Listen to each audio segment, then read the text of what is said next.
আসসালামু আলাইকুম প্রিয় শিক্ষার্থী বন্ধুরা, কেমন আছেন আপনারা সবাই? আশা করি অনেক অনেক ভালো আছেন। তো আজকের এই ভিডিওটি আপনাদের জন্য অনেক গুরুত্বপূর্ণ, কারণ আপনারা পরীক্ষার্থী ব্যাচে রয়েছেন। আপনাদের জন্য এখন খুব কম সময়ে কিভাবে পুরো সাবজেক্টগুলো বা পুরো চ্যাপ্টারগুলো কি করা যায়, রিভিশন করা যায়, এই বিষয়ে আপনাদের ফোকাস রাখতে হবে। তো আজকের এই ভিডিওতে আমরা আলোচনা করব তোমাদের আইসিটি চ্যাপ্টার 1, এই চ্যাপ্টার 1-এর সামগ্রিক বিষয়গুলো নিয়ে আজকে আলোচনা করব। অর্থাৎ আজকের এই লেকচারে আমরা পুরো চ্যাপ্টার 1 আইসিটির পুরো চ্যাপ্টার 1 আলোচনা করে শেষ দেবো ইনশাল্লাহ। সর্বপ্রথম আমরা দেখব আইসিটি প্রথম অধ্যায়ের সবচেয়ে গুরুত্বপূর্ণ বিষয় হচ্ছে ভার্চুয়াল রিয়েলিটি। Virtual reality.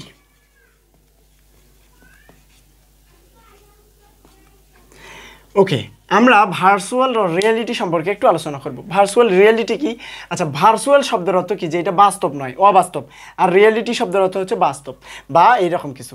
তো এই আমরা ভার্চুয়াল রিয়েলিটি সংজ্ঞাটা যদি আমরা খুব সুন্দর করে দিতে চাই, তাহলে এইভাবে বলবো যে বাস্তব নয়, তবে বাস্তব চেতনার উদ্রেককারী বিজ্ঞান নির্ভর একটা প্রযুক্তি হচ্ছে ভার্চুয়াল রিয়েলিটি। আশা করা যায় খুব সুন্দর করে বোঝাতে পারছি। ভার্চুয়াল রিয়েলিটি সংজ্ঞাটা আপনারা এভাবে দিবেন যে বাস্তব নয়, তবে বাস্তব চেতনার উদ্রেককারী বিজ্ঞান নির্ভর একটা প্রযুক্তি। এই ভার্চুয়াল রিয়েলিটির কাজ কি, এইটা আপনারা অবশ্যই জানাবেন।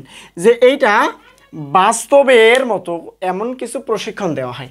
ধরো আমি তোমাদেরকে শেখাচ্ছি যে কক্সবাজার অনেক সুন্দর, কক্সবাজারের দৃশ্যটা মনোরম, মানুষের মনকে সুন্দর করে দেয়। তোমরা কি বুঝবা যদি কক্সবাজার না গিয়ে থাকো? তো তোমাদেরকে যদি ভার্চুয়াল রিয়েলিটি ব্যবহার করা হয় বা ব্যবহার করে তোমাদেরকে বোঝানো হয়, একটা আই গ্লোভস পরে দেওয়া হবে, হ্যান্ড গ্লোভস পরে দেওয়া হবে, শরীরে অ্যাপ্রন থাকবে, পায়ের একটা শু থাকবে স্পেশাল। এই বিষয়গুলো, এগুলো সবগুলো স্পেশাল থাকবে। এগুলো ইলেকট্রনিক্স কিছু পণ্য থাকবে, যেগুলো যদি আপনারা ব্যবহার করেন তাহলে বুঝতে পারবেন যে এখন একবারে ঘরের ভিতরে চেয়ারে বসে থেকে আপনারা দেখবেন একদম আপনাদের চোখের সামনে একটা সমুদ্র সৈকত আপনারা স্পর্শ করতে পারতেছেন, এইরকম কিছু। অবশ্যই এইটা ভার্চুয়াল রিয়েলিটি। তাহলে ভার্চুয়াল রিয়েলিটি ব্যবহার করা হয় শিক্ষাক্ষেত্রে। কী ক্ষেত্রে? শিক্ষাক্ষেত্রে। তারপরে কার ড্রাইভিং। তোমরা একটা বাসার ভিতরে বসে থেকে বড় একটা টেলিভিশন বা এই যে আইপড যেটা দেওয়া হয় সেইটার মাধ্যমে আপনারা কি করতে পারেন, একটা কার ড্রাইভিং শিখতে পারেন। তারপরে যুদ্ধ প্রশিক্ষণ, তারপরে ব্যবসা বাণিজ্য ইত্যাদি ক্ষেত্রে আমাদের ভার্চুয়াল রিয়েলিটি ব্যবহার করা হয়। এইটুকুই যদি সাজিয়ে গুছিয়ে লিখতে পারেন তাহলে ভার্চুয়াল রিয়েলিটি থেকে খুব সুন্দর করে একটা সৃজনশীল কভার করতে পারবেন।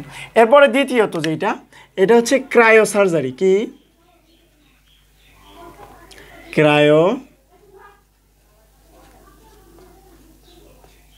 Cryo surgery. এই ক্রায়ো সার্জারি এক ধরনের শৈল্য চিকিৎসা পদ্ধতি। কি পদ্ধতি? শৈল্য মানে শীতলীকরণের মতো একটা চিকিৎসা পদ্ধতি। এই চিকিৎসা পদ্ধতির সংজ্ঞাটা আপনারা দিবেন -41 ডিগ্রি সেলসিয়াস তাপমাত্রায় রোগাক্রান্ত স্থানকে বরফ বা শীতলীকরণ করার পর তরল নাইট্রোজেন গ্যাস ব্যবহার করে সেই রোগাক্রান্ত স্থানকে কি করা হয়? ব্লাস্ট করে দেওয়া হয়। এই পদ্ধতি হচ্ছে ক্রায়ো সার্জারি। এইটা ব্যবহার করা হয় আমাদের শরীরে তিল দেখে না, তিল, তারপরে এই যে ছোট ছোট কি বলে আঁচিল, এরকম কিছু বিষয়, এগুলোর ক্ষেত্রে এটা ব্যবহার করা হয়।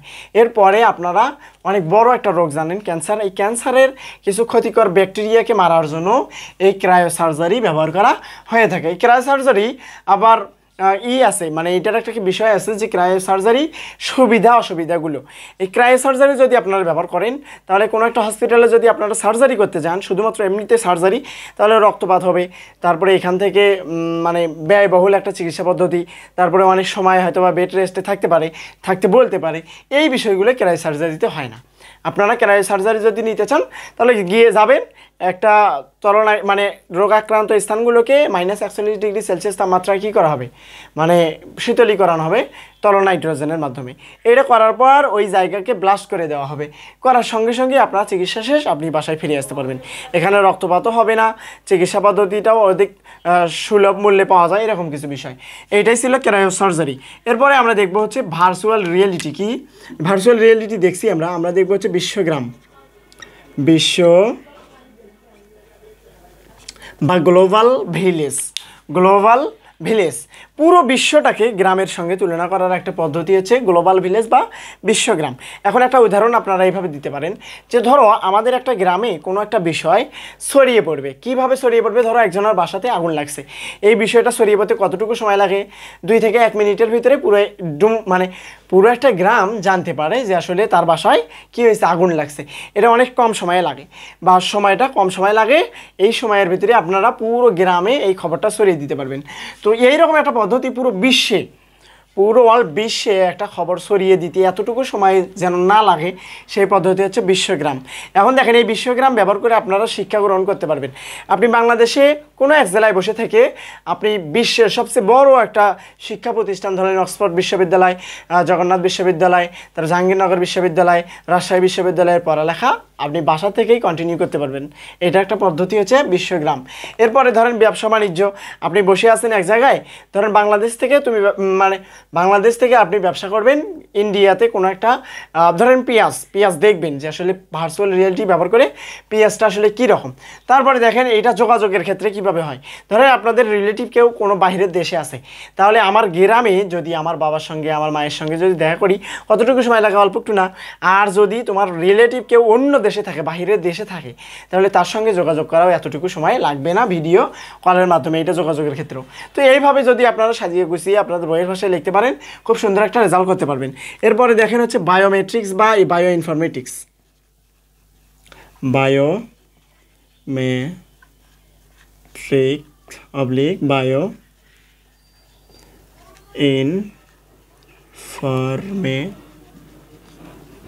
ইনফরমেটিক্স। বায়োমেট্রিক্স এবং বায়ো ইনফরমেটিক্স এটা হচ্ছে এক ধরনের শনাক্তকরণ পদ্ধতি, মানে কাউকে আমি শনাক্তকরণ করব বা কাউকে খুঁজে বের করব, এইটা হচ্ছে শনাক্তকরণ পদ্ধতি। তো বায়োমেট্রিক্স কাজ করে কিভাবে?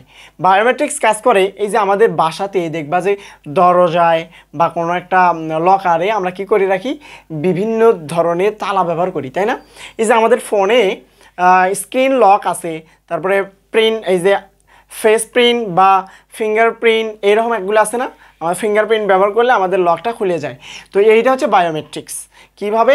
ধরো একটা দরজাতে কোনো, ধরো একটা উদাহরণ দেওয়া আছে এরকম যে রহিম সাহেব তার ঘরে ঢোকার পূর্বে বা তার বাসায় প্রবেশ করার পথে তার দরজায় একটা এমন কিছু ইন্টেলিজেন্ট এরকম এআই ব্যবহার করেছে বা বিজ্ঞান ব্যবহার করছে, ওনার ফেস বা ফিঙ্গারপ্রিন্ট বা আই প্রিন্ট, যে কোনো প্রিন্ট দিয়ে সেই দরজাটা খোলে। তেনার অনুমতি ছাড়া কেউ ওই ঘরে বা ওই রুমে প্রবেশ করতে পারবে না। এরকম একটা পদ্ধতি হচ্ছে বায়োমেট্রিক্স। এখন ইনফরমেটিক্স আসলে কি? বায়ো ইনফরমেটিক্স হচ্ছে একটা মানুষের শারীরিক বিষয়।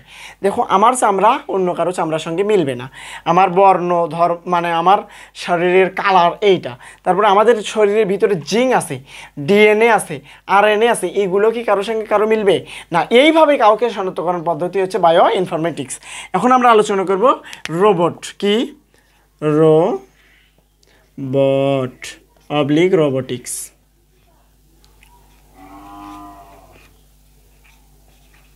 রোবোটিক্স।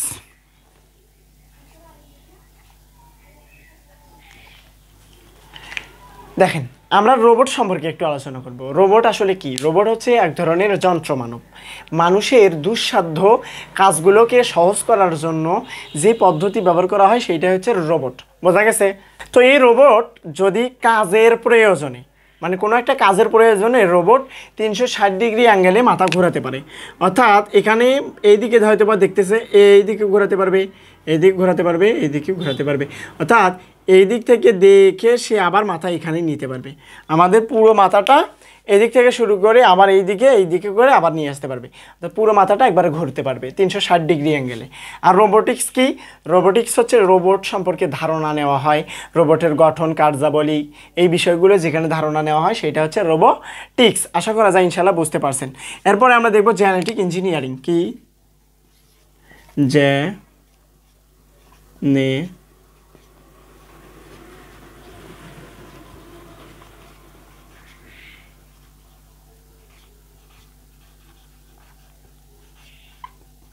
Genetic engineering.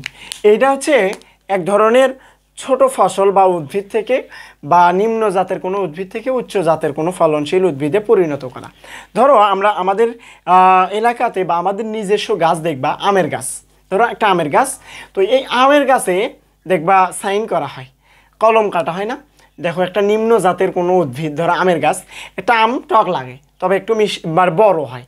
তো তো এই আমের গাছে আমরা কোনো একটা জিঙ্ক পরিবহনকারী উদ্ভিদের অংশ বা একটা আমের অংশ আমি যদি এখানে সাইন করি বা প্রতিস্থাপন করি, তাহলে সেখান থেকে উচ্চমানের ফসল পাওয়া সম্ভব। এইটা হচ্ছে জেনেটিক ইঞ্জিনিয়ারিং। এইটা আপনারা সংজ্ঞাটা দিবেন, কোনো নিম্ন জাতের উদ্ভিদে কোনো উচ্চ ফলনশীল উদ্ভিদের জিঙ্ক পরিবহনকারী কোনো একটা অংশ প্রতিস্থাপন করলে যে পদ্ধতিকে প্রতিস্থাপন করা হয় সেটা হচ্ছে জেনেটিক ইঞ্জিনিয়ারিং। এটা ব্যবহার করে কোনো নিম্ন জাতের উদ্ভিদে উচ্চ ফলনশীল উদ্ভিদ পরিণত করা সম্ভব। এইটা জেনেটিক ইঞ্জিনিয়ারিং। সর্বশেষ আলোচনা হচ্ছে ন্যানো টেকনোলজি। কি ভাইয়া? Nano technology. এই ন্যানো টেকনোলজি দেখেন, কোনো একটা বিষয়, কোনো একটা বৃহৎ আকারের কোনো হার্ডওয়্যারকে ছোট আকারের হার্ডওয়্যারে পরিণত করারকেই বলা হয় ন্যানো টেকনোলজি। এখন দেখেন কম্পিউটারের বিভিন্ন যন্ত্রপাতিকে কী বলা হয়? হার্ডওয়্যার বলা হয়। এখন প্রথমে আপনারা একটু গুগল সার্চ দিয়ে দেখতে পারেন যে প্রথমে যে কম্পিউটারগুলো আবিষ্কার করা হতো, পুরো একটা রুম জুড়ে একটা কম্পিউটারকেই রাখা হতো। মানে সে একটা কম্পিউটারের এক জায়গাতে কিবোর্ড ছিল, এক জায়গাতে মনিটর ছিল, এক জায়গাতে এমনিতেই কোনো বিষয়গুলো ছিল, অনেক বিষয়গুলো একটা ঘরে আটানো সম্ভব ছিল না। তো এখন কি একটা কম্পিউটার একটা ঘরে আটে না? এখন একটা ঘরে যদি আপনারা ইচ্ছা করেন শতাধিক কম্পিউটার আটাতে পারবেন, এরকম কিছু না। তাহলে দেখেন আগে যে কম্পিউটারগুলো ছিল ওগুলোর হার্ডওয়্যারগুলো কী ছিল? অনেক বড় ছিল এইরকম। তো এখন এই ন্যানো টেকনোলজি ব্যবহার করে কোনো বৃহৎ বড় একটা সার্কিটকে, ধরো এটা একটা সার্কিট, বড় একটা সার্কিটকে ছোট ক্ষুদ্র একটা খালি চোখে দেখা যায় না এরকম কোনো সার্কিটে পরিণত করতে পারে। এটাই ছিল আমাদের ন্যানো টেকনোলজি।